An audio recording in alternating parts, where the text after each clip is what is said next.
যোৱাকালি আমি গম পাইছোঁ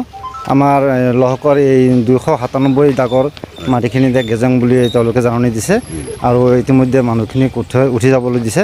আৰু যদি নহয় তেতিয়াহ'লে তেওঁলোকে উচ্ছেদ অভিযান চলাব কিন্তু দিন থিৰাং কৰা নাই কিন্তু ইতিমধ্যে খালী কৰিব দিছে আৰু আমাৰ এই মানুহখিনি আচলতে বহুত পূৰ্বৰ পৰাই আজি 50 চনৰ পিছৰ পৰাই আমাৰ ইয়াতে বসবাস কৰি আছে তেওঁলোকে নিজৰ মাটি নাছিল নিজৰ মাটি বহুতৰ নাই ভূমিহীন মানুহ আৰু কিছুমানৰ মাটি আছে যদিও কিন্তু ইয়াতে বেলেগ বেলেগ ক'ৰবাত মাটি ঘৰ বনাইছে কিন্তু বেছি অধিকাংশ মানুহৰে মাটি নাই আৰু অধিকাংশ 75% মানুহেই আমাৰ ব্ৰহ্মপুত্ৰ নদী গৰাখহনীয়াই সম্পূৰ্ণ তাণ্ডৱ চলাইছে তাৰপিছত ব্ৰহ্মপুত্ৰৰ পৰা উঠি আহি ঘৰ বাৰী নাইকিয়া হ'ল তেওঁলোকৰ এতিয়া কি ক'ব যিসকল লোকে এতিয়া ভূমিহীন তেওঁলোকৰ একোৱেই নাইকিয়া যিসকলৰ ভূমিহীন উঠি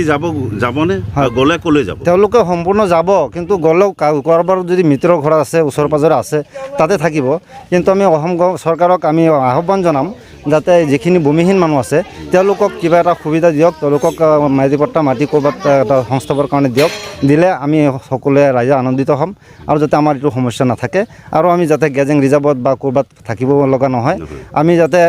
চৰকাৰে যদি এইটো সুবিধা কৰি দিয়ে যে প্ৰত্যেকজন গাঁৱৰ মানুহ যিখিনি মানুহ আমাৰ ইয়াতে বসবাস কৰি ভূমিহীন হিচাপে বসবাস কৰি আছে তেওঁলোকক যদি আমাক এইটো সুবিধা দিয়ে তেতিয়াহ'লে আমি কাৰো মাটিতো যাব নালাগে কোনো জেঙো নহয় কোনো হেৰেচমেণ্ট নহওঁ আমি খুব ভালে ভালে থাকিব পাৰিম আৰু সৰু সৰু ল'ৰা ছোৱালী এই স্কুলত গৈ আছে আমাৰ ওচৰতে স্কুল আছে কলেজ আছে এই গণিত পঢ়া লিখা পঢ়া কৰি আছে কিন্তু সেইখিনি কাৰণত এটা ভাল শিক্ষা পৰিৱেশ এটা হ'ব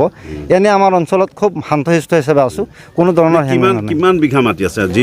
গেজিং ৰিজাৰ্ভ 297 নম্বৰ যি গেজিং ৰিজাৰ্ভ কিমান মাটি আছে কাৰোবাৰ মুখত 200 বিঘামান শুনিছোঁ কিমান লোকে বসবাস কৰি আছে ইয়াত প্ৰায় 150 মান মানুহ হ'ব 150 পৰিয়াল প্ৰতিষ্ঠানো আছে ব্যৱসায় প্ৰতিষ্ঠানো আছে দোকান আদি আছে আৰু আমাৰ অন্যান্য বজাৰো বহুত দূৰ আমাৰ ওচৰ পাজৰে দোকান চোকান কিছু কৰি বেকাৰ